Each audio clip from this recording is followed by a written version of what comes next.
इन दिनों रणवीर इलाहाबादिया को बड़ी गाली पड़ रही है। दरअसल जब रणवीर इलाहाबादिया कहता हूं तो इनको इलाहाबादी शब्द से मत जोड़िएगा और ना तो इलाहाबाद से जोड़िएगा, क्योंकि इलाहाबादी का मतलब होता है अदब की ऊंचाई, और रणवीर बेअदब की ऊंचाई को पार कर चुके हैं। और ना तो इनका इलाहाबाद से कोई नाता रिश्ता है, क्योंकि इलाहाबाद से जिनका नाता रिश्ता था अकबर इलाहाबादी, हरिवंश राय बच्चन, उन्होंने तो इलाहाबाद को दुनिया के नक्शे पर उनका नाम रोशन किया था।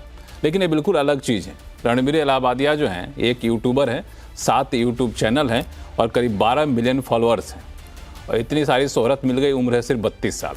अब इस कम उम्र में इतनी सारी शोहरत मिल गई तो जिम्मेदारी का एहसास शायद उनको ना हो, और यही वजह कि आजकल बड़े विवादों में है। विवाद इसलिए हुआ कि समय रैना के शो इंडिया गॉट लैटेंट में इन्होंने एक बड़ा ही विवादास्पद बयान दे दिया और बहुत ही अभद्र शब्दों का इस्तेमाल किया पेरेंट्स को लेकर के।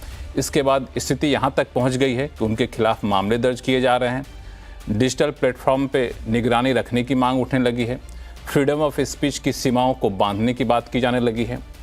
आखिर इतने सारे सवाल उठने के बाद इस मुद्दे पर चर्चा तो बनता है। आज हमारे आवाज़ अड्डा में करेंगे इसी पर खास चर्चा। नमस्कार, मैं हूं लक्ष्मण राय और हमारे साथ जुड़े हैं कई विशेष मेहमान, उनसे आपका परिचय कराऊंगा, लेकिन पहले ये देखिए कि पूरा मामला है क्या।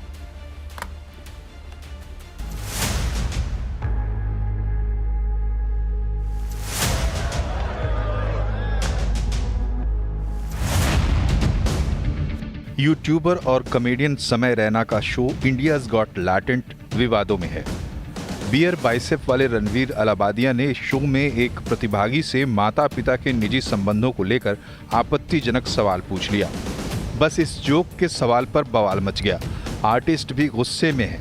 आखिर ऐसी गंदी बात क्यों? मैं ना यार एक पॉडकास्ट में जाने वाला था अभी, जो बियर biceps, and we cancel that. क्यों? क्योंकि आपको पता है कि वो कैसी पैथेटिक थिंकिंग है और कैसे शब्द यूज करे गए हैं समय रैना के शो पे। सोशल मीडिया से उठे इन लपटों की आंच रणवीर इलाहाबादिया तक पहुंची। पुलिस एफआईआर और मीडिया में मचे बवाल के बाद रणवीर ने गलती मानकर लेकिन सवाल है कि क्या मामला सिर्फ इतना सही है? ऑनलाइन मीडिया हो या ओटीटी या फिर स्टैंड अप कॉमेडी, हर जगह भद्दी गालियां। अपूर्वा मखीजा भी इस मंच पर थी, जो रिबेल किड के तौर पर जानी जाती है। उनकी भी जुबान उतनी ही गंदी थी। इनके 27 लाख से भी ज्यादा इंस्टाग्राम फॉलोअर्स हैं। फोर्ब्स की टॉप 100 डिजिटल स्टार्स में शुमार हैं। इतने दिग्गज इन्फ्लुएंसर्स जब इस तरह की बात करते हैं तो गंदगी का ये जहर बड़े दायरे में फैलता है। जेब से मोबाइल निकाला, मोबाइल पे एक ऐप दबाया और मैं वीडियो देख रहा हूं। जहां सब कुछ इतना इजीली अवेलेबल है, वहां सेंसरशिप की सख्त जरूरत है, क्योंकि हमारी थाली में अब जहर परोसा जा रहा है और वो जहर हमारी पॉकेट में है, जहर हमारी जेब में है। कोई तो हो जो उस पर लगाम लगाए, कोई तो हो जो रोक लगाए। गवर्नमेंट को या एजेंसीज को इस पे रूल्स एंड रेगुलेशंस लाने की ज़्यादा ज़रूरत है देन किसी एक को अकेला कटघरे में खड़ा करने की। हम सब जानते हैं ऐसे कंटेंट भरे पड़े हुए हैं। हाँ, बहुत सारे लोगों की रीच नहीं आ रही है, इसलिए शायद उस पर रिएक्शन नहीं आ रहा है। यहाँ पर मैसिव रीच आई है, इसलिए उस पर आउटरीच आ रहा है। मशहूर लेखक और संगीतकार इसका एक अलग पहलू बताते हैं। वो इसे मिर्च मसाला वाला स्वाद बताते हैं और कहते हैं कि जिनके पास स्वाद की कमी है वो स्वाद पैदा करने के लिए ऐसा कर देते हैं। Anywhere in the world where there is party, people eat lot of chili because the food is bland. So they, just to get some taste, they eat chili. Gali is the chili of language. Wow. If you can speak good language and if you are witty enough, you don't need this chili. लेकिन सवाल digital platforms की गंदी बात भर का नहीं है। Influencer हो या ओटीटी, सब जगह सेक्स और हिंसा का इस्तेमाल टूल किट की तरह होने लगा है। हिट्स, लाइक्स और सब्सक्राइबर्स के लिए शॉक वैल्यू बड़ा हथियार है। ऐसे में बड़ा सवाल है कि क्या ऑनलाइन प्लेटफॉर्म्स गंदगी की अंधेर गर्दी बनते जा रहे हैं? क्या पैसे की होड़ में लगी बेलगाम इंटरनेट कंपनियों के लिए रेगुलेशन लाना वक्त की पुकार है? फ्री स्पीच, जोक्स और दायित्व का बैलेंस कैसे बने ताकि सोशल संकट खड़ा ना हो? बिल्कुल, आज इन्हीं सारे सवालों का जवाब ढूंढने की हम कोशिश करेंगे और बहुत ही ज्वलंत मुद्दा है। हर उम्र के लोगों को, हर तबके के लोगों को, हर वर्ग के लोगों को ये सोचने को मजबूर कर दिया है। हालांकि रणवीर ने माफ़ी मांग ली है, लेकिन क्या माफ़ी मांगना भर काफ़ी है? जितना डैमेज होना था हो गया, लेकिन जो मुद्दा उठा था उस पर तो चर्चा करना पड़ेगा, क्योंकि ऐसी गलतियां पहली बार नहीं हुई हैं, कई बार पहले भी हो चुकी है। तो इस पर चर्चा करने के लिए हमारे साथ हैं शिवसेना नेता और फैशन डिजाइनर साइना एनसी, जो कि एंटरटेनमेंट इंडस्ट्री से जुड़ी हुई भी हैं, कॉमेडियन सुनील पाल साहब, जिसको हम में से कई लोग देखते हैं, किसी परिचय के मोहताज नहीं हैं, मानवी तनेजा, नसीर अब्दुल्ला, जो कि एंटरटेनमेंट इंडस्ट्री से जुड़े हुए हैं, राहुल ईश्वर लेखक हैं और सोशल एक्टिविस्ट हैं, social media expert Akshit Bhardwaj हैं, और साथ ही साथ एक बार हमारे साथ विशेष मेहमान आ रहे हैं, हमारे सहयोगी हैं विपिन भट्ट, जो कि हमारे चैनल में सोशल मीडिया एडिटर भी हैं और काफ़ी पैनी नज़र रखते हैं सोशल मीडिया पे। जब जब रेगुलेशन की बात उठती है, क्वालिटी की बात उठती है, विपिन भट्ट जी हम लोग को गाइड भी करते हैं और समय समय पर शो भी करते हैं। तो आज हमारे विशेष मेहमान, हमारे इन हाउस मेहमान है विपिन भट्ट। आप सभी मेहमानों का बहुत बहुत स्वागत है हमारे शो में। इस शो पे आने से पहले मैं सोच रहा था कि इस पर डिबेट क्या करूँ मैं, क्योंकि डिबेट का मतलब होता है कि एक मुद्दा है जिसके कुछ लोग पक्ष में हैं, कुछ लोग विपक्ष में हैं। तो जो भी रणवीर इलाहाबादिया ने कहा, इसका तो जितनी भर्त्सना की जाए वो कम है, लेकिन इसके पक्ष में भी कोई लोग हैं क्या, ये मैं जानने की कोशिश करूँगा। आज हमारे शो में करीब 5 से 6 मेहमान जुड़ेंगे कुल मिला के। आप में से कोई ऐसे शख्स हैं जो इसको किसी भी सीमा पे जा कर के कहीं भी समर्थन करता हुआ दिख रहे हो? साइना?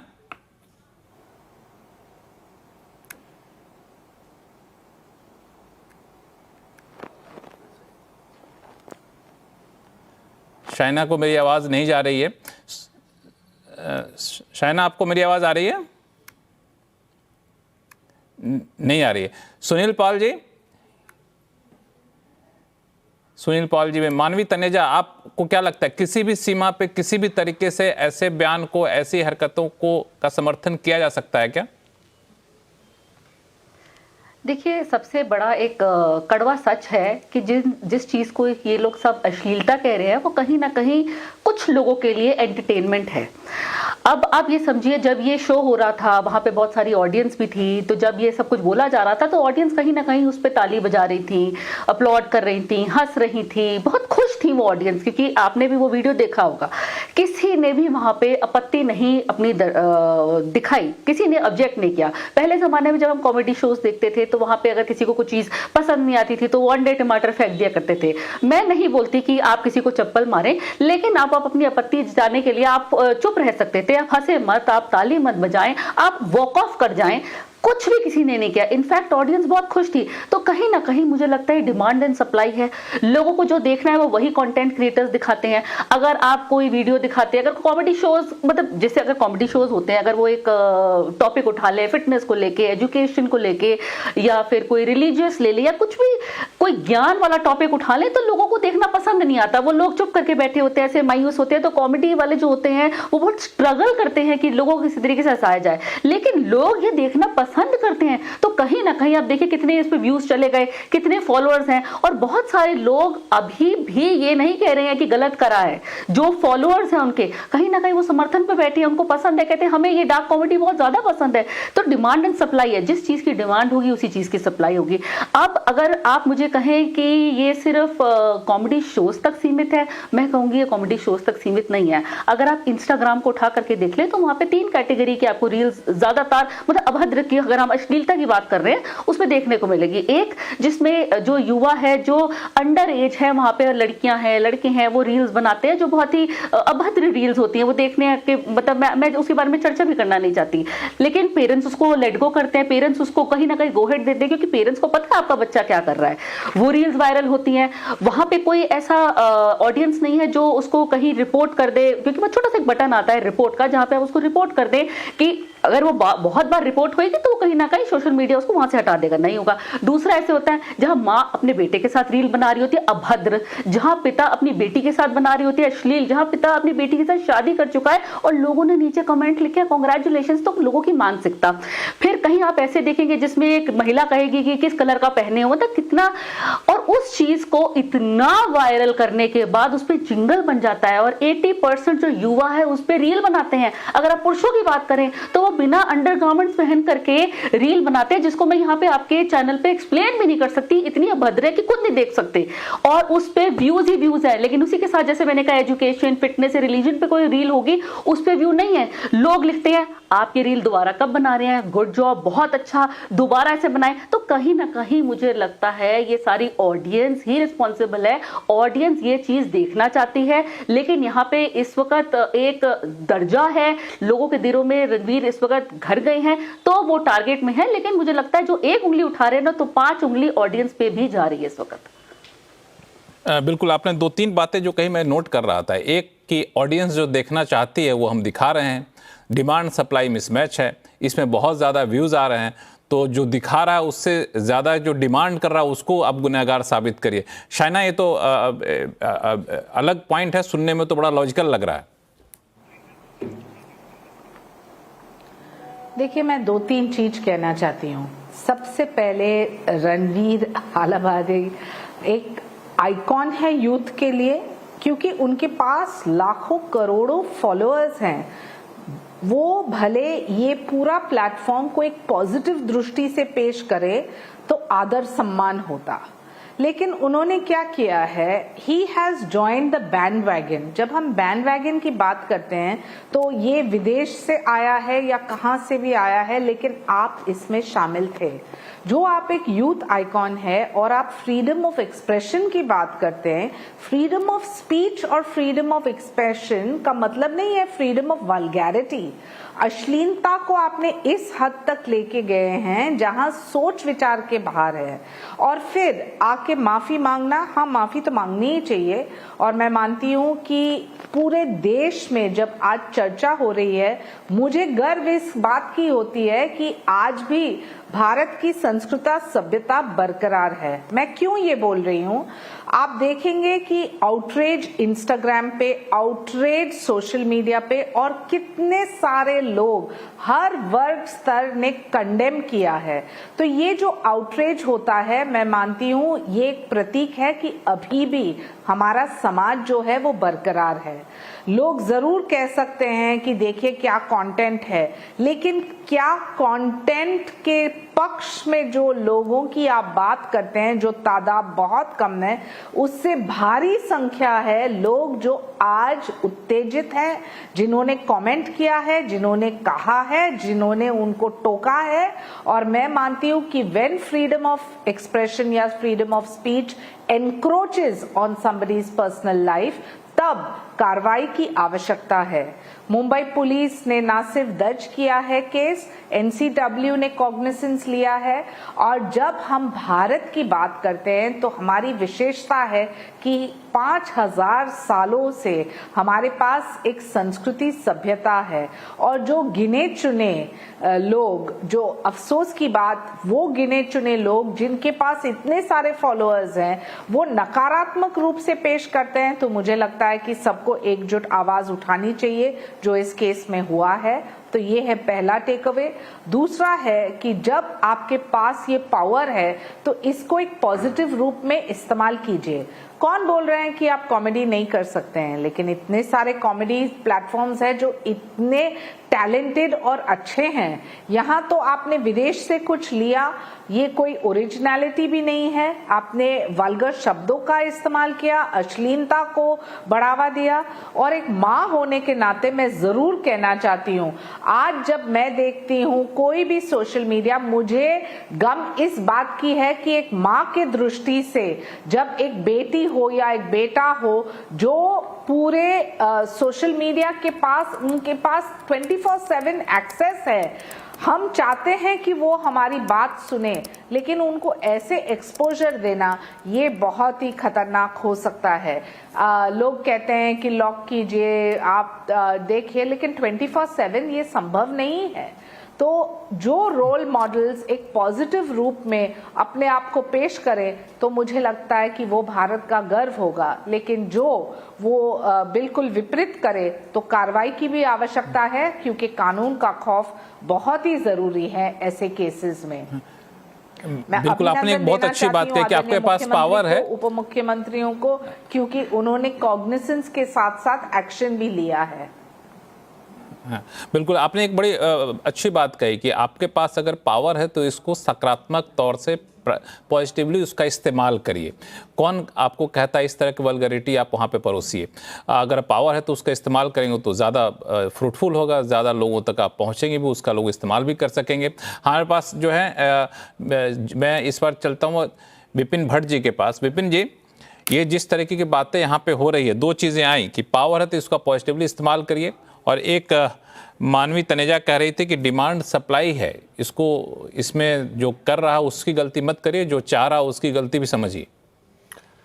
जी, इसको थोड़ा समग्रता में देखना होगा। पहले तो शाइना ने जो बातें कही मैं उससे पूरी तरह से एग्री हूँ कि जैसे उन्होंने एक एग्जांपल दिया कि वो एक जब माँ की तरह देखती हैं तो उनको बहुत सारी चिंता होती है, उनको बहुत ख़राब लगता है। देखिए, हम सबके अंदर एक सेंस ऑफ अंडरस्टैंडिंग है। ऐसा नहीं कि हम लोग मजाक को नहीं समझते, या इवन हम एक लेवल के ऊपर के मजाक को भी समझते हैं, लेकिन हद से पार जाना, अश्लीलता की हद को क्रॉस कर देना और कुछ ऐसी चीज़ बोल जाना जो कहीं भी किसी भी संस्कृति में, ये मैं अभी शायद वेस्ट की बात निकली, मैं कह रहा हूँ शायद वेस्ट में भी एक्सेप्टेबल नहीं होगा, दुनिया के किसी कोने में भी ये बात एक्सेप्टेबल नहीं होगी। और एक ऐसा शो जहां धारा प्रवाह गालियां निकल रही हैं, उसमें जो जिसके मन में आ रहा है, मतलब रणबीर ने एक जो कमेंट किया वो तो है, उसके अलावा उन्होंने वहां बहुत सारी बातें की हैं जो इस शो पे शायद की भी नहीं जा सकती, बताया भी नहीं जा सकता कि क्या क्या बोला गया। गाली तो उसमें सबसे शायद बेसिक चीज रही होगी जो बाकी उस शो में एकदम धड़ल्ले से दी जा रही थी। देखिए, इसमें समझना ये पड़ेगा, चाहे इन्होंने भी जो बात कही अभी मानवी ने, कि ऑडियंस को तो आप जो परोसेंगे ऑडियंस उसको लेने को तैयार हो जाएगी। ये आप ऑडियंस के डिसीजन पे नहीं छोड़ सकते हैं। आप अगर किराने की दुकान पे ड्रग्स बेचने लग जाएंगे तो वो बिकेगी, देश का हर दूसरा आदमी लेने लग जाएगा, लेकिन आप उसको ऐसा नहीं करते हैं। आप उसको, तो क्या समाज में ऐसी सब चीजें बिकती नहीं है? बिल्कुल बिकती हैं, लेकिन किसी डार्क कॉर्नर में बिकती हैं, किसी गलत तरीके से बिकती हैं, किसी गलत चैनल से बिकती हैं। ठीक है, तो उसी तरीके से ये एक ओपन प्लेटफॉर्म है जहां पर अगर आप इस तरह की चीजें परोसने लग गए तो हर कोई उसे देखेगा। और क्या उससे इन्फ्लुएंस नहीं होगा? इनका नाम ही इन्फ्लुएंसर्स हैं। क्या ये आपके मेरी सोच पे प्रभाव नहीं डालेंगे? क्या हम सब लोग मानसिक रूप से इतने ज्यादा परिपक्व हो गए कि हम उस चीज को, अरे हाँ ये तो इन्होंने मजाक किया है, या हमारी यंग जनरेशन वो ऐसा ही मान लेगी? मुझे नहीं लगता। और देखिए, सबसे इंपॉर्टेंट चीज है इसके पीछे की कहानी। ये एक धंधा है, ये सारे लोग करोड़ों रुपए कमा रहे हैं इसके पीछे। ये जो बड़े बड़े यूट्यूबर्स हैं जिनके इतने फॉलोअर्स हैं, इनके एक एक व्यू पे इनका पैसा बनता है और हर वीडियो पे मिलियंस ऑफ व्यूज आते हैं। इनके लिए ये धंधा है। जो रणबीर इलाहाबादिया ने कहा, उन्होंने एकदम से ऑल ऑफ सडन नहीं कह दिया, वो लिख के लेके आए थे। वो सबको पता है ये बात कि वो कहीं और किसी शो में कहा गया था जो लिख के लाए थे। ऑस्ट्रेलिया का शो था, वहां से वो लेकर आए थे, मतलब लेके आए थे। ऐसा नहीं कि अचानक से उनको मुंह से निकल गया हो। मतलब उन्हें मालूम था कि ये बात मैं कहूंगा, इसका क्या असर होगा। हाँ, बहुत ज्यादा उल्टी पड़ गई, इतना उन्होंने नहीं सोचा होगा। और ये वही रणबीर इलाहाबादिया हैं जो अपना एक मेडिटेशन का कोर्स चला रहे हैं, इसलिए शायद लोगों को लगा कि अरे भाई, एक तरफ तो मेडिटेशन सिखाते हो, बड़ी बड़ी बातें करते हो, बड़ी बड़ी डिग्निटरीज के साथ बड़े सॉफ्ट और बड़े बड़े आदर्शवादी इंटरव्यू करते हो, और दूसरी तरफ तो शायद इस पे इतना हल्ला मच गया। लेकिन क्या हम सब कुछ अलाउ कर देंगे सोशल मीडिया के नाम पर? ये दिक्कत है। और मैंने जैसा कहा, इसके पीछे पूरा इकोनॉमिक्स है। उन सब लोगों को पैसा कमाना है। अगर आज YouTube वो पैसा देना बंद कर दे, आप देखेंगे सारी दुकानें बंद हो जाएंगी। बिल्कुल, ये धंधा है लेकिन गंदा है। राहुलेश्वर जी, जिस तरीके की बातें हो रही हैं, हमारे सहयोगी विपिन जी ने बताया भी कि ये बिल्कुल धंधा बना रखा है इसको। भले ही अभी इस बार उल्टा पड़ गया हो, लेकिन मेरा मानना है कि उल्टा पड़ा हो, लेकिन ये हो सकता है कि लेवल टेस्ट कर रहे हो, किस हद तक हम जा सकते हैं, क्या इस हद तक जा सकते हैं, क्या देखते हैं क्या रिएक्शन होता है। ये भी अनएक्सेप्टेबल है, इसलिए मैंने कंप्लेन किया है। BNS 296 को इन्वोक किया, IT एक्ट 67A को इन्वोक किया। एब्सोल्युटली, मैं एक बीर बाइसेप्स का एडमायरर हूं और अदर कंटेंट के लिए ये कंटेंट एब्सोल्युटली अनएक्सेप्टेबल है। मेरा 2 बच्चे हैं, इसलिए I am a concern father too, I am father to 2 and this is absolutely unacceptable. Law होना चाहिए, FIR होना चाहिए। मैं था पहला पर्सन जिन्होंने कंप्लेंट लिखा मुंबई पुलिस को। मुंबई पुलिस ने रेस्पॉन्ड भी किया, मुंबई पुलिस का जॉइंट कमिश्नर मुझे रेस्पॉन्ड भी किया और मेरा कंप्लेंट DCP ऑफ मुंबई को भी भेजा। इसीलिए बीर बाइसेप्स को मैं बहुत आदर करता हूं, मगर ये कंटेंट लक्ष्मण रेखा क्रॉस किया था, इसीलिए उसे एक एग्जाम्पल बनाना पड़ेगा। और ऑरेंज इकोनॉमी को, क्रिएटिव इकोनॉमी को हमें गाइडलाइन से रेगुलेट करना पड़ेगा। इसीलिए वो रेगुलेशन बहुत इंपॉर्टेंट है, वो रेगुलेशन के लिए हमें ट्राई करना भी है। इसलिए बहुत बिल्कुल, इंपॉर्टेंट यहाँ टॉपिक है। और एक और बात, सिर्फ एक और बात सर, क्रिएटिविटी के साथ सेंसिटिविटी होना चाहिए, लिबर्टी के साथ रिस्पॉन्सिबिलिटी होना चाहिए। क्रिएटिविटी का ट्विन सिस्टर है रिस्पॉन्सिबिलिटी, और लिबर्टी का ट्विन सिस्टर और ट्विन ब्रदर है sensitivity. So liberty coexist with responsibility and sensitivity, ये है मेरा सबमिशन। बिल्कुल। यहाँ पे नसीर अब्दुल्ला साहब, इसमें एक बड़ा ही थिन लाइन होता है कि ठीक है कानून बन जाएगा, कानून को लागू कर देंगे, वो तो अलग बात होती है, लेकिन हर चीज़ के लिए कानून बने ये ज़रूरी नहीं है। आपके ऊपर, आप इतने पावरफुल, आपके ऊपर खुद एक रिस्पॉन्सिबिलिटी होना चाहिए, अकाउंटेबिलिटी होना चाहिए। और दूसरा जो मुद्दा आता है वो कि फ्रीडम ऑफ स्पीच का हवाला देकर आप इस हद तक तो नहीं बढ़ सकते, है ना? देखिए जी, असल बात यह है कि कॉमेडी के मामले में बहुत सारी लिबर्टीज होती हैं, लोग बहुत सारी बातें करते हैं, गाली गलौज भी होती है, और फिर सेक्स के बारे में बिहाइंड द वे कुछ ऐसे जोक्स होते हैं जो कि मैंने बहुत सारी देखी हैं।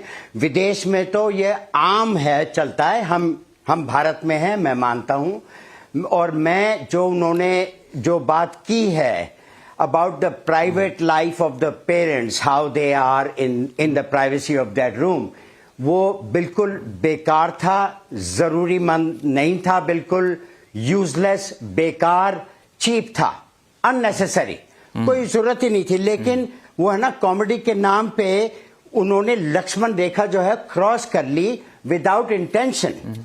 इरादा ये था, क्योंकि ये जो शो है ये विदेश में दिखाया जा चुका है, इन्होंने उससे कॉपी कर लिया ये सोच के कि भाई वहां भी इसकी जय जयकार हुई थी, यहां भी हो जाएगी। लेकिन यहां पे बात जो है थोड़ी बिगड़ गई, क्योंकि कुछ लोगों को ये बहुत ज्यादा लगा। हालांकि देखने वाले तालियां बजा रहे थे, और बहुत सारे यंग लोग जो हैं उनको कोई आपत्ति नहीं है। उन्होंने कहा, अभी मैंने शोज पे देखा कि भाई ठीक है, जो अच्छा हमारे जो यंग लोग हैं वो बुद्धू नहीं है, ठीक है जी।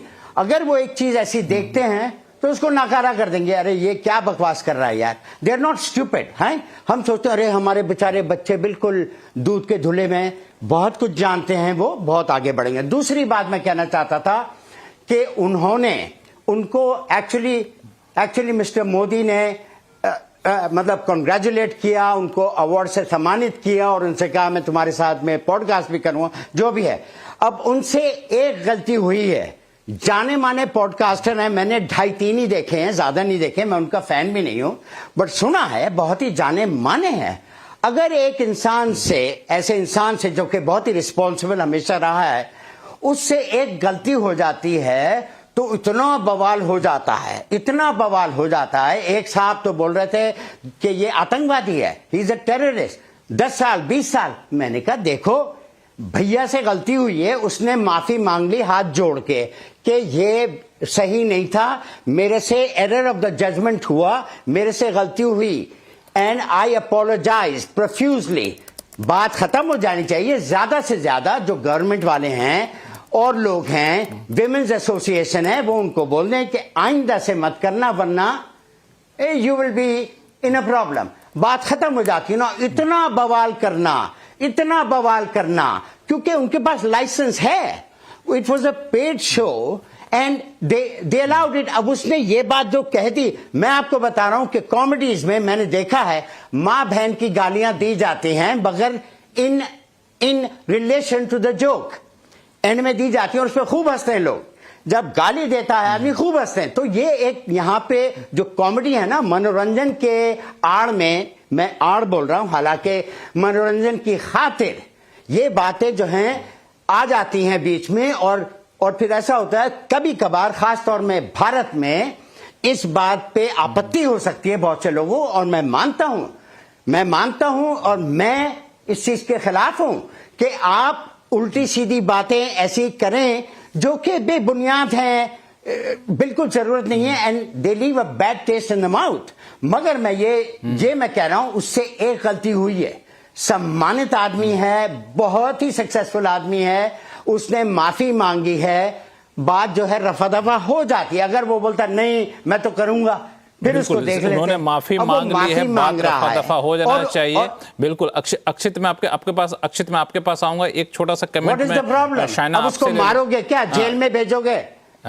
शाइना, इनका कहना है कि उन्होंने माफ़ी मांग ली, अब हो गया, माफ़ कर दो, अगली बार से करेगा तब उसको कुछ और किया जाएगा। अब क्या करोगे उसके साथ? मारोगे, जेल में डालोगे क्या? माफ़ कर दो उसको। मुझे लगता है कि कानून का खौफ बहुत ही ज़रूरी है। और मैं ये कोई देखिए, जब कोई एक्सीडेंट होता है ना, जहां आपको आपके हाथ में नहीं है और कुछ हो जाए और आप माफी मांगे, वो सब समझ में है। लेकिन जब आप एक आइकॉन है, विथ पावर कम्स रिस्पॉन्सिबिलिटी। आप मुझे बताइए कि जो कोई बड़ा नेता था इनके जगह या कोई भी पब्लिक फिगर और उन्होंने ऐसे कोई बयान दिया, क्या आप कभी भी माफ करते हैं? आप पहले चाहेंगे कि कानून का खौफ रहे, ताकि ये एक एग्जाम्पल है बाकी लोगों के लिए। ये एकमात्र नहीं है जो यूट्यूब पे है। क्या आप चाहते हो कि आते हुए पीढ़ी के लिए आप एक सही संदेश दें? जहां मैंने इसलिए कहा, शुरुआती में मैंने क्या कहा कि मैं इतनी खुश हूं कि सोशल मीडिया में जो आउटरीच दिख रहा है, जो लोग एकजुट कंडेम कर रहे हैं, इस पूरे केस में कंडेम कर रहे हैं, उससे स्पष्ट रूप से पता चलता है कि आज भी हमारी संस्कृति, सभ्यता तो बरकरार है। लोग सोच समझ रहे हैं and why they up in arms. जो उनको लगता कि हल्का फुल्का ऐसा कमेंट्री था तो छोड़ देते हैं, माफी मांगते छोड़ देते हैं। मैं नहीं बोल रही हूँ कि उनको जेल भेजो, लेकिन मैं जरूर बोल रही हूँ कि कानूनी तौर पे जो कार्रवाई कर रही है मुंबई पुलिस, एनसीडब्ल्यू जो कॉग्निसेंस ले रहे हैं, it has to be a case and study for the future. नहीं तो आप ऐसे ही छोड़ देंगे और कोई भी आपत्ति नहीं जताएंगे तो हर किसी को लगेगा कि अरे उनके साथ तो नहीं हुआ तो मेरे साथ कैसे होगा। Do you want him to go to मैंने jail? ये नहीं कहा सर, मैंने कहा Do you want him to go to jail? मैंने प्रावधान की बात के, मैंने कहा जेल। आप मेरे शब्दों को गोल मटोल मत कीजिए। मैं सिर्फ कह रही हूँ हालांकि ऐसा है कि इस पूरे मामले में हालांकि मुंबई पुलिस जो कार्रवाई कर रही है वो लेजिटिमेट है। जो एनसीडब्ल्यू कॉग्निसेंस ले रही है वो लेजिटिमेट है। आप आते हुए दिन में अब युवा पीढ़ी को क्या संदेश दे रहे हैं? आप वही दे रहे हैं ना कि अरे उन्होंने कुछ कहा, उन्होंने माफी मांगा, उनको छोड़ दिया। उससे ज्यादा कानून का खौफ आते हुए दिन में आवश्यक है, खौफ आना चाहिए। और वो दृष्टि से जो आपको लगता है कि नहीं उन्होंने माफी मांगा, अभी छोड़ दो, अभी आगे बढ़ो, अरे you are a role model, you come with a sense of responsibility. और जो positivity So what do you want? What do you want? What do you want to be done? What do you mean? What do you want? What do you want? Everyone in society to speak up You want him to be afraid? which is exactly what people have done. उनको दंड, Afraid of what? उनको दंड मिल चुका है, उनको दंड मिल चुका है, ये दंड है, ये दंड है। As should every parent want. I know, but ये दंड है। He has been punished, उनको दंड है। So it's not a question about I know, but उनको दंड मिल रहा है। एक मिनट मानवी को जोड़ना चाहते हैं, मानवी को जोड़ना चाहते हैं। शाइना एक मिनट मानवी को जोड़ना चाहती हैं। नसीर जी एक मिनट रुक जाइए, मानवी को जोड़ना चाहती हैं। शाइना जी, हाँ, मैं एक छोटी सी बात शाइना जी से पूछना चाह रही हूँ। शाइना जी ने भी बोला कि अगर कोई नेता ने ऐसा बयान दिया होता तो फिर नेता को कोई माफ कर दिया होता। तो मैं उनको ये बोलना चाहती हूँ कि कंगना ने एक बयान दिया था कि हमें आज़ादी 2014 के बाद मिली है, लेकिन उसके बाद भी कंगना ने माफी नहीं मांगी। तो इसके बारे में आप क्या कहना चाहती हैं? और एक और बात, जब विपक्ष में नीतीश कुमार थे और देखिए नहीं देखिए ये तो कहीं ना कहीं तौहीन है। आप स्वतंत्र सेनानियों की इतनी कर रहे हैं, these are not apples and oranges, आप मिक्स अप कर रहे हैं। नहीं, जब एक राय मत हो सकता है एक मुद्दे पे, आपकी सोच विचार हो सकती है एक मुद्दे पे, लेकिन अश्लीलता और vulgarity is not an explanation. उसने एक कमेंट करा, आप लोग सारे के सारे बोलने लग गए कि शाइना जी, और मुझे वो अश्लील स्टेटमेंट था, अश्लील स्टेटमेंट था कि आजादी हमें 2014 में। आपको अश्लील ही चाहिए ना, आपको अश्लील ही चाहिए ना। शाइना जी सुन लीजिए, मैं उसी की बात करी। शाइना जी सब्र रखिए, बड़ी बहन है आप मेरी, सब्र रखिए। शाइना जी सुन तो लीजिए, शाइना जी सुन तो लीजिए। आप तो रेलगाड़ी की तरह बोल रही हैं। शायना जी सुन लीजिए, शायना जी मैं ये कहना चाह रही हूँ कि नीतीश कुमार का जब बयान था कुछ महीने पहले जब वो विपक्ष में थे और उसके बाद आपने अपनी पार्टी की टिकट दे दी, तो फिर उसके बारे में क्या कहना चाहेंगे? उन्होंने भी तो एक ऑब्सीन बयान दिया था, कितना कितना वल्गर अलग है, आप समझ लीजिए। वो अश्लीलता नहीं थी उस वक्त। अरे देखिए उस वक्त उन्होंने बिल्कुल ये सबसे बड़ा सवाल उठता है, बिल्कुल यही सबसे बड़ा सवाल भी हमारे डिबेट करने का एक मकसद ये भी है कि अश्लीलता की सीमा कहाँ रखी जाए, कौन सी वो लाइन हो जिस लाइन को पार करेंगे। बिल्कुल शायना, इसी पर हम लोग आ रहे हैं कि हम लोग ये कैसे तय करें कि ऐसे तय करें कि ये अश्लीलता कहाँ पे जाके शुरू हो जाती है जो समाज के लिए अनएक्सेप्टेबल होता है, वो सीमा कौन तय करेगा? इस सीमा को ना तो आप कानून के जरिए तय कर सकते हैं, ये आपके ऊपर एक अकाउंटेबिलिटी होनी चाहिए। खुद एक सामाजिक व्यक्ति होने के नाते भारत में आप रहे हैं, भारतीय सभ्यता संस्कृति समाज को आप जानते हैं, तो वहाँ पे आपको खुद जानना पड़ेगा कि हमें कौन सी चीज़ है जहां पे हमें जाके एक सीमा को पार नहीं करना है। बहुत देर से सुनील पाल जी हमारे साथ जुड़े हुए हैं। सुनील पाल जी, आपके कॉमेडी को बहुत सारे लोग फैन हैं, मैं भी फैन रहा हूं, तो ये जो चल रही है बात कि कॉमेडी के सहारे बातों को परोसा जाता है लेकिन अश्लीलता से बचा जाता है, ये कोई सीखना हो तो आपसे भी सीखे, आप इसमें बहुत माहिर रहे हैं, तो आप इसको कैसे देख रहे हैं? क्योंकि अभी एक विवाद ये उठ गया कि अश्लीलता की सीमा परिधि कहाँ तक होनी चाहिए। सबसे पहले तो इस डिबेट में जोड़ने के लिए मैं आपका धन्यवाद करना चाहूंगा और सभी लोगों को धन्यवाद। सबसे पहली बात तो ये है कि देखिए क्या है कि फ्रीडम ऑफ स्पीच का मतलब होता है कि कानून के तहत आप अपनी बात लोगों तक रखें और कानून में जो आपको हक दिए के अधिकार दिए के उसको खुल के बोले, प्रश्न करें आप। दैट इज कॉल्ड बोल के लब आजाद है तेरे, यानी फ्रीडम ऑफ स्पीच।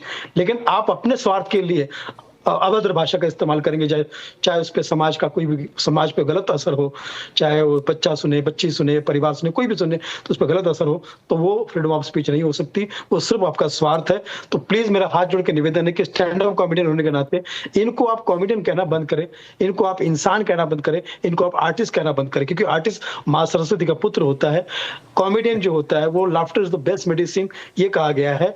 दवा और दुआ की जगह पे कॉमेडी को इस्तेमाल किया जाता है, और क्योंकि घर से मस्जिद है दूर, चलो ये कर ले, किसी रोते हुए बच्चे को हंसाया जाए। और इंसान तो ये है ही नहीं, माँ बाप के लिए गलत बात करने वाले और जेंजिस के सामने गाली गलौज करने वाले, ये इंसान कहाँ से हो सकते हैं? ये तो मतलब सरेआम शैतानों का काम कर रहे हैं। समाज में गंदगी जो समझ में नहीं आता वो समाज में नहीं आता, ये कहाँ से लोग हैं? तो इन्होंने कोई गलती की है तो सॉरी से काम नहीं चलेगा। ये गलती बाकायदा आगे चल के हमारा नुकसान कर सकती है, हमारा तो कर ही रही है, स्टैंड अप कॉमेडी को तो कर ही रही है। आज समाज पता नहीं इनके कौन से लोग सुनने वाले देखने वाले जो इनको देखते होंगे, क्योंकि हमको तो जहां भी मैं शो करने जाता हूं लोग डरे हुए हैं कि सुनील जी हमारे शो में कॉमेडी में गाली मत देना, वल्गैरिटी मत करना। अरे हम नहीं करते, बोले नहीं अभी सब तरफ। तो इन्होंने इतना डरा दिया है लोगों को, समाज इतना डर गया है कि अब प्रॉब्लम होने लगी है। अच्छा कॉमेडी करने वाले को ऊपर से AIB को प्रमोट करने गए थे बॉलीवुड वाले, ये 2 करोड़ के बॉलीवुड के जो 80% लोग हैं, जिसमें दीपिका पादुकोण गई थी, आलिया भट्ट गई थी और करण जौहर गया था, रणवीर सिंह गए थे, ये AIB को प्रमोट करने गए थे। आप सोचिए इनके मन में कितनी गंदगी फैली हुई ये बॉलीवुड वाले, और कितने गंदे कितने नीचे गिर चुके हैं कि अपने स्वार्थ के लिए इन्होंने पूरा मतलब कला का नाम, कला का गला घोट दिया है अपने स्वार्थ के लिए। गंदगी नंगे नीचे तक गिर गए। इससे ये होगा कि अगर इनको सजा नहीं मिलेगी, इन्हें आतंकवादियों की तरह अगर ट्रीट नहीं किया जाएगा, तो आगे चल के आतंकवादी उनको भविष्य खराब कर दिया जाएगा। और जो इनको सपोर्ट करता है, जैसे ये सफेद बाल वाला बुद्धा सपोर्ट कर रहा है, उसको भी पकड़ के मार देना चाहिए और सजा दे देनी चाहिए। ये आदमी नशेड़ी आदमी है, इसको दोबारा किसी डिबेट में बुला देना चाहिए। धमकी दे रहा है भैया तुम्हारा मेहमान, धमकी दे रहा है ये आदमी। ये व्यक्तिगत टिप्पणी ना करें, व्यक्तिगत टिप्पणी ना करें सुनील पाल जी। अब तक आपने जो बातें करी थी वो सही था, लेकिन ये व्यक्तिगत टिप्पणी ना करें, ये व्यक्तिगत टिप्पणी ना करें। अक्षित भारद्वाज, ठीक है सुनील पाल जी आपके पास आता हूं मैं दोबारा से। अक्षित भारद्वाज, एक मुद्दा ये भी उठता है कि ऐसे में डिजिटल प्लेटफॉर्म जो होते हैं उनका रोल क्या होना चाहिए? क्या उनको उनको अपने लेवल पे कुछ फिल्टर ऐसा करना चाहिए इफेक्टिवली कि ऐसे कंटेंट जाए ना। इनको बुलाते हैं गाड़ी वालों को लक्ष्मण जी, हमने पहले भी काफी बार देखा है, जब भी किसी कॉमेडियन को एक मौका दिया गया उसने मेरा निवेदन है सबसे कि मैंने सबको बारी बारी से सुना। सुनील पाल जी को रुक जाइए, सुनील पाल जी रुक जाइए। हाँ जी, हमने पहले भी काफी बार देखा है, जब भी किसी कॉमेडियन को मौका दिया गया है उसने अपने बेहद अच्छे अंदाज और ह्यूमर के साथ एक समाज को सही दिशा देने की बात करी है। लेकिन जब भी आप इन मुद्दों को लेकर आएंगे, कभी भी आप देखेंगे कि दो लोगों में समाज बढ़ जाएगा। एक बात करेगा सप्लाई एंड डिमांड की, तो मैं सप्लाई एंड डिमांड पे बात करता हूं कि अगर आप समाज में ड्रग्स बांट देंगे तो डिमांड उसकी भी बढ़ जाएगी। अगर आप गंदगी फैलाएंगे तो गंदगी कंज्यूम करेंगे ना लोग। अगर मेरे घर पे कोई चीज आती है, मेरे घर पे कोई राशन आता है, तो उसका एक पैरामीटर है ना जो सरकार डिसाइड करती है। अगर ये दूध आ रहा है, ये राशन आ रहा है, उसके लिए FASSI है ना, जहां पे मैं संतुष्ट बैठा हूं कि हाँ किसी ने इसकी जांच पड़ताल करी है तब ये मेरे घर तक आया है। इवन कि अगर आप मूवीज देखने जाएं, थिएटर्स में जाते हैं, तो वहां पे सेंसर बोर्ड है, उसके लिए मुझे पेन लेना पड़ेगा, मुझे उठकर जाना पड़ेगा मूवी थिएटर तक। बट अभी क्या है कि मेरे पास फोन है जिसके लिए कोई मापदंड नहीं है। मैं या आने वाली जनरेशन कंटेंट तो वहीं पर रह जाएगा ना, उसको जब चाहे जैसे चाहे वो कंज्यूम कर सकती है। और फिर बात करते हैं आर्टिकल फ्रीडम ऑफ स्पीच की, बहुत बड़ी बड़ी बातें करते हैं जब भी इन पे बात आती है। तो मैं उनको बता दूं, आर्टिकल 91A उसमें बात की गई है मोरालिटी और डिसेंसी की बात की गई है, और सेक्शन 92 से 94 तक एक अच्छा खासा उन्होंने सरकार द्वारा दिशा निर्धारित की गई है कि आप किन पैमानों पर क्या क्या आप कमेंट्स कर सकते हैं, किन चीजों के आप कमेंट्स नहीं कर सकते। इवन कि आप यूएस के कॉमेडियंस की बात करते हैं, मैं आपको बता दूं 1960 के आसपास एक लोनी हुआ करते थे जिनको अरेस्ट कर लिया गया था एक बद्दी कॉमेडी करने के चक्कर में। अभी हसन है, काफी नाम सुना होगा, बहुत फेमस कॉमेडियन है सऊदी अरब के, तो उनका नेटफ्लिक्स पे से शो भी पुल आउट कर लिया गया है। और सबसे बड़े कॉमेडियन जिनको हम मानते हैं चार्ली चैपलिन, उन्होंने तो कोई भद्दी बात नहीं करी कभी भी समाज में, और कभी भी आप देखेंगे एक अपने ह्यूमर के साथ। नहीं, कॉमेडियन तो ऐसे भी हैं जो बगैर कुछ बोले हुए ही कॉमेडी कर देते हैं, वो भी काफी ज्यादा पॉपुलर रहा है। ऐसे बहुत सारे शोज होते हैं हाँ, जहाँ पे लोग बोलने की जरूरत भी नहीं पड़ती है। वही ह्यूमर होता है जिससे कि आप मतलब दर्शकों के बीच में जाएं, एक पॉजिटिविटी दर्शाएं। इवन कि अब यहाँ पर मुद्दा ये हो गया कि हमने किसी एक इंडिविजुअल को टारगेट बना लिया है कि रणवीर है, अब उनको टारगेट करते हैं। लेकिन यहाँ पे हमें ये भी देखना नहीं, इंडिविजुअल का टारगेट कह लीजिए अक्षित, या फिर इसको इस तरह से देखिए कि इस एग्जाम्पल को इस तरह से आप डिस्करेज करिए कि वो भी एक एग्जाम्पल बन जाए कि आइंदा से कोई भी इस तरह की हरकतें ना करे। और आप देखेंगे तो ये कोई पहली मर्तबा ऐसा नहीं हुआ है, ऐसे पहले भी हुआ है, ऐसे शोज में बहुत सारी चीज़ें हुई हैं। इन्होंने खुद किया, रणवीर अलाहाबादिया के द्वारा खुद किया गया है, इस शो में खुद किया गया है, बाकी कई बार इस शो में हुआ है, लेकिन ये चीज़ ज़्यादा वायरल हो गई, लोगों तक ज्यादा पहुंच गई, तो सवाल उठ रहा है। तो अच्छी बात है, सवाल उठेगा तभी तो उसका हम लोग निदान निकालेंगे। नसीर अब्दुल्ला साहब को जोड़ना चाहते हैं, लेकिन फिलहाल वक्त है छोटे से ब्रेक का। ब्रेक के बाद लौटता हूं तो आपके पास आऊंगा।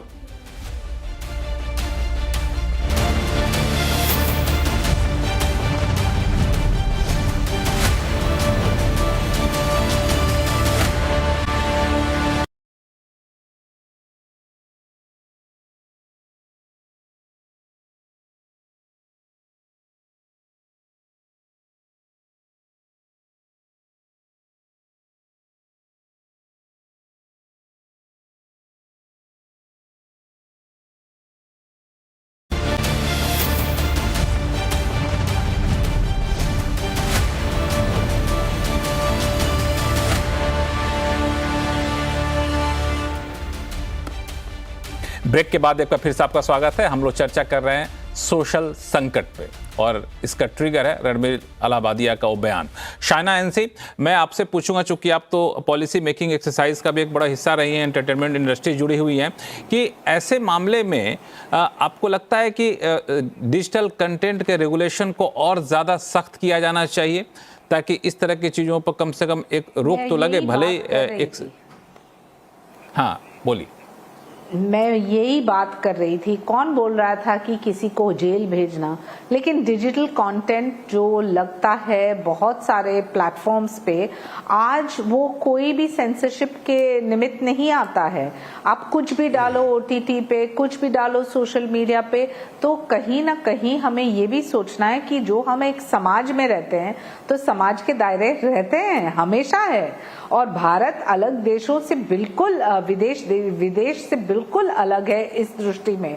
मेरा सिर्फ ये कहना है कि जो आप एक इतने बड़े रोल मॉडल हैं उसको एक सकारात्मक रूप से जोड़ दीजिए, या आप देखिए कि आप जब आपका पक्ष रख रहे हैं तो किस ढंग से आप लोगों को आपत्ति नहीं दे रहे हैं। इट कुड बी, मुझे पता है नसीर अब्दुल्ला जी ऐसे ऐसे बोल रहे हैं कि what are you talking, he is apologize, लेकिन you have to set examples in society. आप जिस समाज में रहते हो, जो आप सोसाइटी में एग्जाम्पल नहीं सेट करेंगे तो फिर कैसे आप आगे बढ़ेंगे। और मैं सिर्फ मैम को कहना चाहती हूँ कि जो आपने किसी के राय मत के ऊपर आप 10 ओपिनियन भी रखिए, कोई भी राजनीतिक मुद्दा हो, कोई भी अलग कोई भी इशू हो, भारत की विशेषता है अनेकता में एकता। और कौन नहीं बोल रहा है कि आप अपनी बातें रखें, freedom of expression, freedom of speech welcome by all examples and all limits, लेकिन यहाँ अश्लीलता, वल्गैरिटी की हद, और वो भी जहां आपको लगता है कि सिर्फ एक माफी मांगने से खत्म हुआ, मुझे लगता है कि जो लोग आक्रोशित हैं उनको भी एक सही एग्जाम्पल आप दे रहे हैं, और जो नहीं आक्रोशित हैं और जिनको लगता है कि हम भी ऐसे कर सकते हैं और हमें भी पब्लिसिटी मिलेंगे, फॉलोअर्स मिलेंगे, उनको भी एक मैसेज आप दे रहे हैं। बिल्कुल मानवी, ये सवाल है कि आपके पास भी आऊंगा, चूंकि आपने मुद्दा उठाया था डिमांड सप्लाई गैप का, आपने मुद्दा उठाया कि व्यूज़ ज़्यादा मिलते हैं, लोग ज़्यादा देखते हैं तो हम लोग दिखाते हैं, तो ये इसके तो बहुत सारे लॉजिक हैं इसके एंटी में कि लोग तो बहुत कुछ देखना चाहेंगे, तो क्या हर कुछ दिखा देगा आदमी? क्या दुनिया में सबसे ज़्यादा देखे जाने वेबसाइट अश्लील वेबसाइट होते हैं, लेकिन सरकार ने रोक लगाया कि ये सामाजिक रूप से खतरनाक चीज़ें हैं। तो ऐसी चीज़ों को रोकने के लिए आपको लगता है कि कानून को अगर सख्त करते हैं तो लोगों में डर तो कम से कम कानून का होगा कि ऐसी चीजों से लोग बचेंगे, या फिर आपको लगता है कि कानून को छोड़ दीजिए, सेल्फ कंट्रोल रखिए इसको?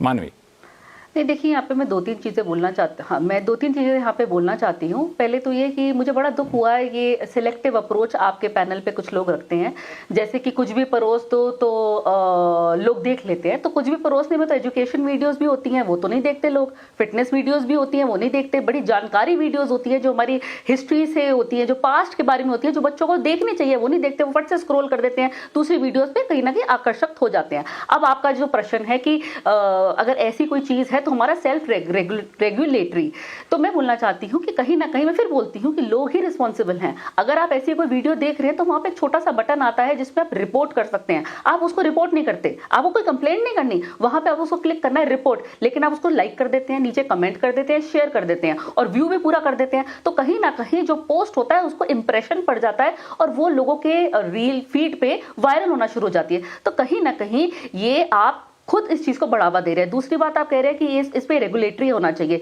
रेगुलेटरी की अगर मैं बात करूं तो हमारा जो भी सोशल मीडिया प्लेटफॉर्म है वहां पे आप कोई भी चीज अपलोड करते हो, एक ऑलरेडी फायरवॉल है, सिक्योरिटी सिस्टम है कि आप वहां पे कोई पोर्नोग्राफी नहीं डाल सकते, आप किसी भी धर्म की जो किसी की धर्म की भावनाएं आहट करे ऐसी कोई वीडियोज अपलोड नहीं कर सकते, आप कोई हेट स्पीच अपलोड नहीं कर सकते। अगर आपने अपलोड करने की कोशिश करी पहले तो वो आपको प्लेटफॉर्म अपलोड करने नहीं देगा, लेकिन अगर गलती से अपलोड हो गई तो वो आपको वीडियो को डिलीट कर देगा। अब मैं बोलना चाहती हूँ कि कहते हैं कि लोगों का खौफ है, तो क्या आप मुझे बताइए, खौफ होना चाहिए, खौफ होने की वजह से आप इनको अंदर डाल देंगे जेल में? मैं बिल्कुल भी नहीं बोलती, क्योंकि इन्होंने ऐसा कुछ नया नहीं किया। बड़े सारे ऐसे लोग हैं जो ये रील्स बनाते हैं, वीडियोस बनाते हैं और इतनी अश्लील वीडियोस बनाते हैं जो मैं आपके चैनल पे बयां भी नहीं कर सकती। तो अगर आप इनको उठा करके जेल में डालते हैं तो माफ करिए, मुझे लगता है जितने ये लोग बना रहे हैं और जितने लोग ये देख रहे हैं और कमेंट कर रहे हैं तो सब 80% जो यूथ है उनको उठा करके आपको जेल में डालना पड़ेगा। और आखिरी बात मैं बोलना चाहती हूँ कि आप कहते हैं कि जेल की बात नहीं कर रहे हैं, बोल रहे हैं कि मैं बीच में नहीं बोली, मैं आखिरी बात बोलना चाहती हूँ, उसके बाद आप बोल सकती हैं। मैं आखिरी बात बोलूँ फिर आप बोल दें कि नीतीश कुमार का जो बयान था जिसमें उन्होंने सेक्स एजुकेशन बताना चाहा, तमाम लोगों ने आपत्ति करा, तमाम लोगों ने उस पर आपत्ति जाहिर किया, लेकिन आप उस वक्त कहाँ थी? उस वक्त तो आपने कहा कि अरे ये इन्होंने क्या कर दिया। तो ये डूज एंड डोंट्स कौन बताएगा? जब सत्ता पक्ष के नेता कह देंगे करोड़ों की गर्लफ्रेंड, तो अब आप बताइए कहां पे ये लाइन आप ड्रॉ करेंगे कि क्या बोलना है क्या नहीं बोलना। आप किसी की मां को जर्सी काऊ बोल देंगे तो कहां पे लाइन ड्रॉ कर रहे हैं क्या नहीं कर रहे हैं। तो कहीं ना कहीं मुझे लगता है कि आपको खुद भी सोचना चाहिए कि आप क्या बोल रहे हैं। दूसरे को जज करना बहुत आसान है, लेकिन आप खुद अपने गिरबान में झांक करके देखिए तो आपको खुद भी बहुत चेंज होने की जरूरत है। क्या मैं कुछ बोल सकती हूँ? हाँ बिल्कुल, शाइना बोले, फिर मैं चलूंगा बिपिन जी के पास। हाँ बोल शाइना प्लीज। मैं बहुत ही संक्षेप में सिर्फ ये बोलना चाह रही हूँ, कौन किसको जेल भेज रहे हैं? हम सिर्फ बोल रहे हैं कि जो कंटेंट अपलोड होता है डिजिटल स्पेस में, वो कंटेंट फिल्टर करके आपको देखना है कि कैसे कानूनी तौर पे एक प्रावधान हो। आप एक फिल्म बनाएं तो सेंसर बोर्ड को ओके करना पड़ता है या नहीं? आप मुझे बताएं। आप कोई कंटेंट अपलोड करते हैं तो एक रेगुलेटरी बोर्ड जो सिर्फ तय करती है कि इसको अपलोड करना चाहिए या नहीं, इसको अलाउ करना चाहिए या नहीं, ये कोई भारी ये मॉरल पुलिसिंग नहीं है। This is just about what is right and wrong and what should happen in terms of filtering content. जो मैं कुछ गलत बोल रही हूँ तो आप बताएं। Right. नहीं बिल्कुल नहीं। नसीर जी कुछ जोड़ना चाहते हैं? नसीर जी, हाँ नसीर जी आपके पास बोलिए। बहुत देर से आप इशारा 100 बातों की एक बात रणवीर अलाहाबादी ने एक कंटेंट देखा जो कि ऑलरेडी मतलब ये कि टेलीकास्ट हुआ था। उसने सोचा ये चीज मैं भी इस्तेमाल में कर लूंगा और मेरी जय जयकार होगी, मेरी जो पॉपुलैरिटी है अपना बढ़ेगी। गलत अंदाजा लगाया। ओके, ये उसने गलत सोचा और किसी से भी ऐसी गलती हो जाती है क्योंकि हमारे यहाँ कुछ हद तक अनुमति भी है कि यहां तक बोल दो वहां तक बोल दो। ये लक्ष्मण रेखा को थोड़ा सा क्रॉस कर गया, उससे उस जो आपत्ति हुई इस पर इतने लोग फिर आ गए तो उससे एक गलती हुई है। अब इतना उस पर बवाल करना, यही मैं कह रहा हूं ना। एक भाई साहब यहां पे बोल रहे हैं आतंकवादी है ये, he should be treated like an आतंकवादी। How sad is that? कितनी मतलब मुझे मतलब आतंकवादी like a rapist. I mean, a rapist and an आतंकवादी are the same in my opinion. I think के रेपिस्ट को आतंकवादी बोलना चाहिए, लेकिन वो अलग बात है। लेकिन एक गलती हुई है, उसके लिए उसने माफी मांग ली है। अब वो क्या भारतनाट्यम करना पड़ेगा उसको मेज पे हमारे लिए? क्या करना पड़ेगा? जाने दो, वार्निंग दे दो, जाने दो। अगली बार करे तो मार देना जान से। नसीर अब्दुल्ला साहब, अगली बार करे तो मार देना, फांसी पे लगा देना। नसीर जी, क्यों बढ़ा रहे हैं? आपने कहा कि उसने बाहर का कंटेंट देखा, उसने माफी मांग ली है, उसने माफी मांग ली है। नसीर जी, आपकी के बात का आगे बढ़ा रहा हूं। कैसे माफी मांगे कहा कि एक बार कंटेंट देखा, अपने आप को उस आग बाहर लगाए, कंटेंट देखने के बाद उसे लगा कि हम अपने यहाँ इस्तेमाल कर सकते हैं, तो इस्तेमाल कर लिया। और आपने खुद कहा कोट एंड कोट कि यहाँ पे हमारे रेगुलेशन थोड़े से इस चीज को बिल्कुल, आपने खुद कहा कि हमारा रेगुलेशन इस चीज को अलाउ करता है कि थोड़े बहुत आप ऊपर नीचे हो सकते हो। तो सवाल यही उठ रहा है कि हम उस रेगुलेशन में जो अलाउ करते हैं थोड़े बहुत ऊपर नीचे करने का, उसको क्यों ना हम रोक दें? ये ज्यादा बेहतर हो सकता है। सुनील पाल जी को जोड़ना चाहेंगे आप संक्षिप्त में, फिर विपिन भट्ट के पास जाऊंगा मैं। सुनील पाल जी। मैं कहता हूं कि ये भाई साहब कह रहे कि उनसे गलती हुई तो हर गलती की सजा होती है ना। और मेरे सफेद बात पे और मुझको मरवाने की धमकी दे रहा है। सजा भुगतनी चाहिए, है नसीर भाई, सजा भुगतनी चाहिए ना उसको, ठीक है। और उसको आप सपोर्ट करें तो आपको भी सजा मिलनी चाहिए, ठीक है। समाज का जो भी दुश्मन होगा वो सजा का हकदार होगा, क्योंकि किसी को हक नहीं प्लेटफॉर्म पर खड़े होकर ऑडियंस के सामने कुछ भी गलत बात कहे, आपको कहने का हक नहीं है ऐसा, ठीक है। और जिसने गलती की है उसको सजा मिलनी चाहिए। पैसा कमा रहे हो आप, पागल नहीं हो। हाँ, ऐसा कोई हर आदमी अपनी गलतियां करके बोल दे मुझसे गलती हुई, तो फिर तो अपराधियों को माफ कर दिया जाएगा। तो फिर सजा फिर बिल्कुल एक तो कहीं न कहीं जा करके एक लाइन तो खींचनी पड़ेगी विपिन भट्ट जी, कहीं न कहीं जाके एक लाइन तो खींचनी पड़ेगी हमें कि अब हो गया, अब इससे ज्यादा तो अब नहीं बर्दाश्त किया जाएगा, इस सीमा को लांघे गया तो आपको सजा भुगतनी पड़ेगी। और इसके लिए चाहे जो भी एक एग्जाम्पल सेट करना पड़े, एग्जाम्पल चाहे रणबीर हो या फिर दूसरे ही मामले में क्यों ना एग्जाम्पल सेट किया जाए। आपका क्या विचार है? जी बिल्कुल, मतलब खैर यहाँ रणबीर को किसी कटघरे में नहीं, जो नसीर साहब बार बार कह रहे हैं कि क्या उनको फांसी पे चढ़ा देते, रणबीर एक एग्जाम्पल है। और देखिए वो शो तो बहुत समय से चल रहा था, कोई हल्ला गुल्ला तो नहीं हुआ, बहुत सारे ऐसे डार्क कॉमेडी शोज चलते हैं, गाली गलौज सब होती है, लेकिन क्यों यहाँ पर हल्ला हुआ? क्योंकि कोई लाइन क्रॉस हुई। अब करना क्या होगा आपको? देखिए थोड़ा एग्जाम्पल दूसरे देशों से लेते हैं। ऑस्ट्रेलिया इसमें बहुत अच्छा एक देश है जिससे आप समझ सकते हैं या उठा सकते हैं। उन्होंने कई रेगुलेशंस बनाए। उन्होंने एक तो समझा है कि सोशल मीडिया क्या है। देखिए प्रॉब्लम यह है कि टीवी हो गया, अखबार हो गया, फिल्में, ये सब की सब समाज को एक दिशा देती है, पूरा समाज इससे इन्फ्लुएंस होता है। और अब तो ये जिन लोगों की हम बात कर रहे हैं इनके तो नाम में इन्फ्लुएंसर हैं। लेकिन दिक्कत ये है लक्ष्मण जी कि ये सिंगल एंटिटी है, एक आदमी है। ये जितना भी सोशल मीडिया है ना, सब एक सिंगल पर्सन के इर्द गिर्द घूमता है। कोई भी इन्फ्लुएंसर है, उसका यूट्यूब चैनल है, उसका इंस्टाग्राम पेज है, उसका फेसबुक पेज है, वो होल सोल एंटिटी होता है। बाकी जितनी चीज़ें हैं, कोई एक पिक्चर भी बन रही है तो एक आदमी नहीं बनाता, उसमें 10 लोग मिलकर दिमाग लगाते हैं, फिर सेंसर बोर्ड आता है, फिर बहुत कुछ आता है। एक अखबार चल रहा है, एक टीवी चैनल चल रहा है, तो वहाँ पे पूरा एडिटोरियल बोर्ड होता है। इसको ऑस्ट्रेलिया ने बड़ा बखूबी समझा है। पहले तो उन्होंने 16 साल से कम उम्र के बच्चों को सोशल मीडिया से दूर बनाने का कानून बनाया। बड़ा ही सख्त कानून है जो वहाँ लागू हुआ, और सुन रहे हैं उसके अच्छे रिजल्ट भी आ रहे हैं। मतलब वो समझ रहे हैं कि सोशल मीडिया का समाज पे इम्पैक्ट कितना होता है, नंबर 1।